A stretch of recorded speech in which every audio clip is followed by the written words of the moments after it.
नमस्कार विद्यार्थी मित्रांनो, मी राऊत सर, संस्थापक व संचालक युनिक अकॅडमी स्पर्धा परीक्षा मार्गदर्शन केंद्र यवतमाळ, तसेच शिक्षक अभियोग्यता व बुद्धिमत्ता चाचणी आणि जिल्हा परिषद महाभरती या पुस्तकांचे लेखक तुमचं सर्वांचं आपल्या Raut sir unique academy Yavatmal या यूट्यूब चॅनलवर मनपूर्वक स्वागत करतो.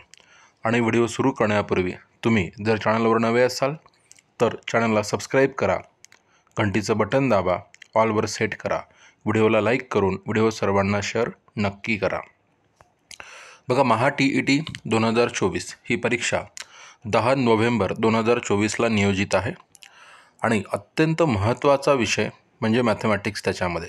तर त्या विषयामध्ये तुम्हाला 30 पैकी 30 गुण पेपर 1 आणि पेपर 2मध्ये मिळवण्याकरिता नेमका कोणता प्रश्न दरवर्षी पेपर 1ला पेपर 2ला विचारला जातो हे आपल्याला माहीत असणं जरुरी आहे.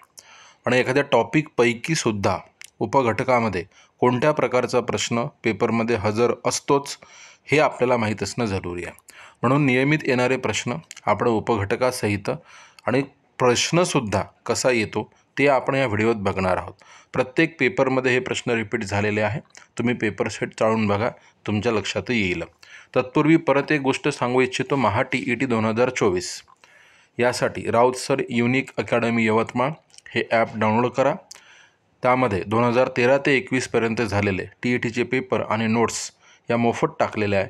त्यासाठी व्हिडिओच्या डिस्क्रिप्शन बॉक्समध्ये ॲपची लिंक दिलेली आहे आणि त्याच्यावरून ॲप डाउनलोड करा आणि हे पेपर आणि नोट्स मोफत मिळवा. सोबतच महा TET 2024 यासाठी सर्व विषय दररोज लाईव्ह, 5ही विषय दररोज लाईव्ह आणि recorded batch plus test series 899 रुपयामध्ये. त्यासोबत संपूर्ण नोट्स, PYQ, PDFs, ई-बुक्स हे सगळं तुम्हाला फ्री मिळेल. पास होण्याची लेखी आम्ही सांगितलं त्या स्ट्रॅटेजीनुसार तुम्ही गेले तर 100% पास व्हाल, 90+ गुण मिळेल. बघा, CTET 2024साठी सुद्धा लाईव्ह प्लस रेकॉर्ड बॅच ह्या ठिकाणी तुम्हाला मिळत आहे. टेस्ट सिरीज सोबतच 899 रुपयात, सोबत नोट्स, PYQ, ई-बुक्स हे सगळं तुम्हाला मिळत आहे. शिक्षक अभियोग्यता बुद्धिमत्ता चाचणी TIT 2024 1099 रुपयात. ह्याच्यामध्ये TAIT मध्ये TETची बॅच इन्क्लूड आहे. पोलीस भरती 999 रुपये, सरळ सेवा 999 रुपये. स्पर्धा परीक्षांच्या कोणत्याही बॅचवर 95% तुम्हाला ऑफ मिळेल. सर्व पेड बॅचसोबत ऑनलाईन ऑफलाईन टेस्ट सिरीज मोफत मिळेल. आपल्या कोणत्याही बॅचमध्ये सर्व विषयांचे संपूर्ण लाईव्ह लेक्चर आणि रेकॉर्डेड बॅच, सर्व विषयांचे संपूर्ण नोट्स, ई-बुक्स, PDFs, मोफत टेस्ट सिरीज, मागील सर्व वर्षींचे झालेले सर्व सराव पेपर, व्हिडिओ डाउनलोड करून ऑफलाईन बघता येईल. 365 दिवसांचा कालावधी, परीक्षा पुढे गेल्यास कालावधी वाढवून मिळेल आणि व्हिडिओ किती वेळा बघता येईल. चला तर आपण बघूया मॅथमॅटिक्समध्ये कोणते प्रश्न यावेळेस विचारल्या जातात आणि आजपर्यंत कोणते प्रश्न सातत्याने विचारले गेलेले आहेत तर ते आपण यावेळेस बघणार आहोत, हे लक्षात घ्या. तर आता बघा, तुम्हाला सांगतो वर्तुळ परिघ म्हणजे एखाद्या चौरसामध्ये, चौकोनामध्ये, आयतामध्ये त्याची त्रिज्या दिली जाईल आणि त्या वर्तुळाचा परिघ किती राहील असा प्रश्न विचारला जाईल. म्हणजे असा प्रश्न प्रत्येक प्रश्नपत्रिकेमध्ये पेपर 1मध्ये तर कंपल्सरी पाहायला मिळतो. दुसरा प्रकारचा प्रश्न आहे दोरीला घ्यायचे काप. बघा, म्हणजे एखादी लांब दोरी देईल, समजा 50 मीटर, 60 मीटर, आणि तिला एवढ्या मीटरची लेंथ होण्यासाठी किती जागी काप घ्यावे लागेल हा प्रश्न कंपल्सरी असतो. जे प्रश्न मी म्हणेल ते प्रश्न तुम्ही लक्षातच ठेवायचे आहे किंवा ते करूनच जायचे आहे, हे लक्षात घ्या. आता मसावी लसावीमध्ये एक प्रश्न कंपल्सरी असतो आणि तो प्रश्न काय असतो की म्हणजे एक तुम्हाला संख्यांचा गट दिला जाईल. बघा, म्हणजे काय म्हणेल की 12, 25, 27 या संख्यांना म्हणजे एक विशिष्ट संख्येने भाग दिल्यास बाकी किती उरेल.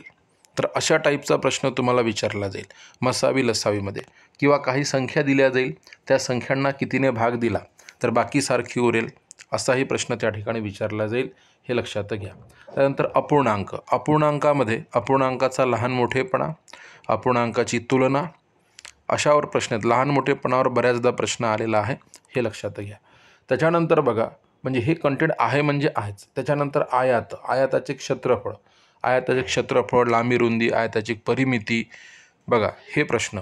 नंतर वर्तुळ, वर्तुळाचे क्षेत्रफळ, वर्तुळ कंस, वर्तुळ पाकळी, आणि नंतर चौरस, चौरसाची परिमिती, आयताची सुद्धा परिमिती, चौरसाचे क्षेत्रफळ, ह्या गोष्टीसुद्धा तुम्हाला परीक्षेत विचारल्या गेलेल्या आहे, हे लक्षात घ्या. नंतर सर्व आयत, चौकोन, त्रिकोण यांची परिमिती आणि क्षेत्रफळ विचारलं जातं. आणि गुणोत्तर प्रमाणावर एक प्रश्न कंपल्सरी आहे म्हणजे आहे, लक्षात घ्या. गुणोत्तर प्रमाणावर एक प्रश्न तुम्हाला विचारला गेलेलाच आहे. आणि एकमान पद्धत म्हणजे एवढी फळे गटात वाटल्यास किती येईल, आणि त्याच्यानंतर एवढ्या वस्तू होईल, म्हणजे एवढ्या वस्तू इतक्या रुपयाच्या झाल्या तर एवढ्या वस्तू किती रुपयाच्या होईल, अशा प्रकारचा प्रश्न. गुणोत्तर प्रमाणामध्ये वयवारीला गृहीत धरून बऱ्याचदा प्रश्न येईल, म्हणजे एवढ्या वर्षापूर्वीचे वडिलांचे आणि मुलाचे वय इतके होते तर पुढे किती राहील, म्हणजे हा वयवारी आणि गुणोत्तर प्रमाण या दोन्हीच्या कॉम्बिनेशनचा प्रश्न तुम्हाला त्या ठिकाणी विचारला जाईल. बघा, किंवा मग एकाच्या प्रमाणात दुसरी वस्तू कशी आहे असाही प्रश्न तुम्हाला विचारला जाईल. बघा, म्हणजे चौकोन, त्रिकोण यांची संख्या किती, आकृती दिली जाईल, दिलेल्या आकृतीमध्ये चौकोन किती आहे हा प्रश्न बऱ्याचदा झालेला आहे. त्रिकोण किती आहेत, चौकोनांची संख्या किती आहे, त्रिकोणांची संख्या किती आहे, असे प्रश्न, हे प्रश्न करूनच जा. बघा, म्हणजे तुम्हाला गणिताचं पुस्तक जर समजा 500-600 पानाचं जर असेल तर ते मॅटर करत नाही तुम्ही काय अभ्यास केला, परीक्षेत काय अभ्यास म्हणजे काय विचारल्या जाते, हा मुद्दा फार महत्त्वाचा असतो, हे विसरू नका. बघा, नंतर वस्तू समान प्रकारे वाटणे, म्हणजे एखादी संख्या दिली जाईल आणि हे किती लोकांत समान वाटता येईल असा प्रश्न येईल. बघा, किंवा समान वाटल्यास किती बाकी उरेल असा प्रश्न येईल. म्हणजे समजा आमच्याकडे म्हणाले की एवढे आंबे आहे, एवढे चिकू आहे, एवढे पेरू आहे, हे किती लोकांत समान वाटल्यास बाकी सारखी उरेल, किंवा किती लोकांना समान वाटता येईल, अशा प्रकारचा प्रश्न परीक्षेमध्ये येईल. नंतर बघा, समसंख्यांची बेरीज विचारल्या जाईल, म्हणजे 15पासून तर 40पर्यंतच्या समसंख्यांची बेरीज, 37पासून तर 38पर्यंतच्या विषम संख्यांची बेरीज, 1 ते 50पर्यंतच्या नैसर्गिक संख्यांची बेरीज. तर असं सम, विषम, नैसर्गिक संख्यांच्या बेरजा आपल्याला माहीत असणं अत्यंत गरजेचं आहे. सोबत बघा, मूळ संख्या, लहान व मोठी मूळ संख्या, मूळ संख्यांचा क्रम, मूळ संख्या ओळखा, मूळ संख्यांच्या बेरजा, मूळ संख्या आणि समूळ संख्या ओळखा. तर हे असे प्रश्न झालेले आहे. प्रश्नपत्रिका चाळून बघा. कालमापन, मग ह्या दिवशी हा वार होता, त्या दिवशी कोणता वार राहील, या दिवशी ही जयंती होती, या दिवशी हा वार होता, तर ह्या दिवशी कोणता वार राहील, असे कालमापनावर प्रश्न आलेले आहे. मग आयताचे क्षेत्रफळ, आयताची परिमिती याच्यावर सुद्धा प्रश्न झालेले आहे, लक्षात घ्या. काटकोन त्रिकोणावर लक्षात घ्या, काटकोन त्रिकोणावर प्रश्न झालेले आहे. त्याच्यानंतर काटकोन त्रिकोणामध्ये म्हणजे वर्तुळ वगैरे घेऊन, किंवा आयतामध्ये वर्तुळ घेऊन, चौकोनामध्ये वर्तुळ घेऊन, तर असे प्रश्न त्या ठिकाणी झालेले आहे. मग बघा, समभुज चौकोनावर प्रश्न, समांतरभुज चौकोनावर प्रश्न, त्यांचे क्षेत्रफळ हे स्थानिक किमतीवर कंपल्सरी प्रश्न आहे. बघा, स्थानिक किमतीवर तर कंपल्सरी प्रश्न आहे. म्हणजे कसं की 2 अंकांच्या स्थानिक एखादी संख्या दिली जाईल, त्याच्यात 2 अंक दिले जाईल, स्थानिक किमतीतील फरक किती, किंवा त्या ठिकाणी स्टार दिला जाईल तर या स्टारच्या जागी कोण येईल असा प्रश्न विचार. परिमिती, बघा, आयताची, नंतर काय म्हणून सांगा, यांची म्हणजे परिमिती, वेगवेगळ्या म्हणजे भौमितिक आकृत्या दिल्या जाईल आणि वेगवेगळ्या भौमितिक आकृत्यांची तुम्हाला परिमिती विचारली जाईल. कोन काढणे, बघा, वेगवेगळ्या भौमितिक आकृत्या, विशिष्ट कोन दिला जाईल आणि एका कोणाच्या ठिकाणी एक्स म्हणजे तुम्हाला दिला जाईल आणि कोन काढणे, कोणाचे माप काढणे असा प्रश्न विचारला जाईल. त्याच्यानंतर येईल घातांक, घातांकाची संबंधित एखाद्या संख्येचा घात एक्सच्या स्वरूपात दिला जाईल आणि त्याची व्हॅल्यू किती असा प्रश्न विचारला जाईल. नंतर नोटा व नाणी, बघा, नोटा व नाणीमध्ये काय विचारलं जाईल तुम्हाला सांगतो. एका पुडक्यामध्ये 5च्या, 10च्या, 20च्या, 30च्या नोटा आहे आणि एवढे रुपयाची रक्कम आहे, तर त्यापैकी 5च्या नोटा किती, किंवा 2च्या किती, 3च्या किती असा प्रश्न. आणि सेम तसाच प्रश्न नाण्यावरील, एका ठिकाणी एवढ्या रुपयांची एवढे रुपये आहे, त्याच्यामध्ये 5ची, 10ची, 2ची, 1ची, 5 पैशाची, 10 पैशाची नाणी आहे आणि त्याच्यापैकी मग हे एवढ्या पैशाची नाणी किती असा प्रश्न विचारला जाईल. आलेखावर प्रश्न कंपल्सरी आहे.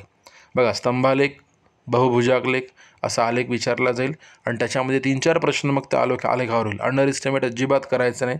आलेखाशी संबंधित सर्व प्रश्न आपण लक्षात घेऊनच जायचे, तर हे लक्षात घ्या. त्याच्यानंतर पहा, तुम्हाला सांगतो त्रिकोणी संख्यावर कंपल्सरी प्रश्न. बघा, म्हणजे त्रिकोणी संख्या कोणती, बघा, म्हणजे पाया 15 असेल तर त्रिकोणी संख्या काढा. दिलेल्या त्रिकोणी संख्येच्या मागील त्रिकोणी संख्या कोणती, पुढील त्रिकोणी संख्या कोणती. काळ, काम, वेग ह्याच्यावर म्हणजे एवढे मजूर लावल्यास एवढे काम किती दिवसात होईल. बघा, अशा प्रकारचा प्रश्न येईल. म्हणजे काळकाम वेगवरचे सर्व प्रकारचे प्रश्न. रोमन संख्या अजिबात अंडर एस्टिमेट करायचं नाही. रोमन संख्या पाठ करून घ्या, त्याच्यावर कंपल्सरी TETमध्ये प्रश्न आहे म्हणजे आहेच. घड्याळाचा कोण किती, एवढे वाजता इतका आहे, तेवढे वाजता किती होईल, असे घड्याळाच्या कोणावर वगैरे प्रश्न आहे. आणि संख्यांची मालिका दिलेली आहे दादांनो. बघा, संख्यांची मालिका आणि गाळलेल्या जागा भरा असा प्रश्न. ते आता बोललो आपण स्तंभालेख, तर स्तंभालेखावर 2-3 प्रश्न होतच असतात. वय काढणे, बघा म्हणजे एवढ्या दिवसापूर्वी एवढे वय होते, तेवढे वय होते, आता किती राहील. सोबत पुन्हा क्रमवार, सम, नैसर्गिक म्हणजे बघा लक्षात घ्या, विषम संख्यांच्या बेरजा ह्याच्यावर सुद्धा प्रश्न येईल. बऱ्याच प्रश्नपत्रिकेत क्यूब अँड डायसेस, घन आणि पासा ह्याच्यावर प्रश्न विचारलेला आहे आणि तुम्हाला अंक देईल. बघा म्हणजे घन आणि पाशावर म्हणजे अंक राहील आणि या अंकाच्या विरुद्ध अंक कोणता, हा पासा उकलल्यावर याच्या विरुद्ध अंक कोणता, किंवा कोणता अंक असणार नाही, असे प्रश्न विचारले जाईल. हे सगळं आपल्या बॅचेसमध्ये A to Z शिकवलेलं आहे, सर्वच्या सर्व. लक्षात घ्या, अंकापासून लहान मोठी संख्या तयार करणे. बघा, अंकापासून लहान मोठी संख्या म्हणजे तुम्हाला 7, 8, 9, 10 म्हणजे 7, 8, 9, 5, 2, 3 असे अंक दिले जाईल आणि त्याच्यापासून मोठ्यात मोठी संख्या कोणती तयार होईल, लहानात लहान संख्या कोणती तयार होईल, लहान आणि मोठ्या संख्येतला फरक कोणता राहील, हे टॉपिक तुम्हाला करायचेच आहे. आणि जसं मी सांगितलं, अपूर्णांकाचा चढता उतरता क्रम ते सुद्धा विचारल्या जाईल.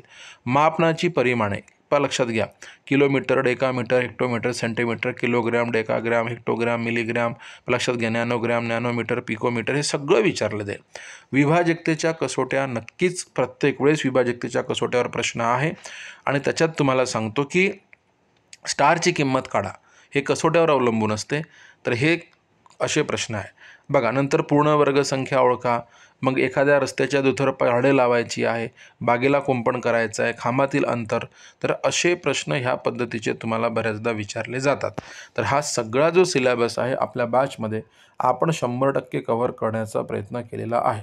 बघा, तर इथे तुम्हाला सांगितलं की Maha TET 2024 live plus record batch फक्त 899 रुपयात, सोबत test series, notes, PYQ, PDF, ebooks सगळं अवेलेबल आहे. पास होण्याची लेखी हमी. 9657779495 या नंबरवर तुम्ही TET TIT असं पाठवा, मी संपूर्ण माहिती पाठवेल. CTT 2024 899 रुपयात. शिक्षक अभियोग्यता बुद्धिमत्ता चाचणी 1099 रुपयात, ह्याच्यात TET इन्क्लूड आहे. आणि पोलीस भरती 999, सरळ सेवा 999, स्पर्धा परीक्षांच्या सर्व बॅचवर 95% प्लस सूट, कोणत्याही पेड बॅचसोबत ऑनलाईन ऑफलाईन टेस्ट सिरीज मोफत. आपल्या कोणत्याही बॅचमध्ये संपूर्ण विषय लाईव्ह, रेकॉर्ड बॅच, सर्व विषयांच्या संपूर्ण नोट्स, ई-बुक्स, PDFs, मोफत टेस्ट सिरीज, मागील सर्व वर्षांचे झालेले सर्व सराव पेपर आणि व्हिडिओ डाउनलोड करून ऑफलाईन बघता येईल. 365 दिवसांचा कालावधी, व्हिडिओ किती वेळा बघता येईल.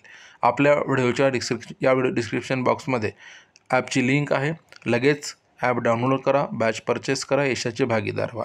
आतापर्यंत आपल्या क्लासमधून 3000 प्लस विद्यार्थी स्पर्धा परीक्षेत, 1500 प्लस विद्यार्थी पोलीस भरतीमध्ये आणि 1000 प्लस विद्यार्थी शिक्षक भरतीमध्ये रुजू झालेले आहे. प्रचंड मोठा रिझल्ट आहे.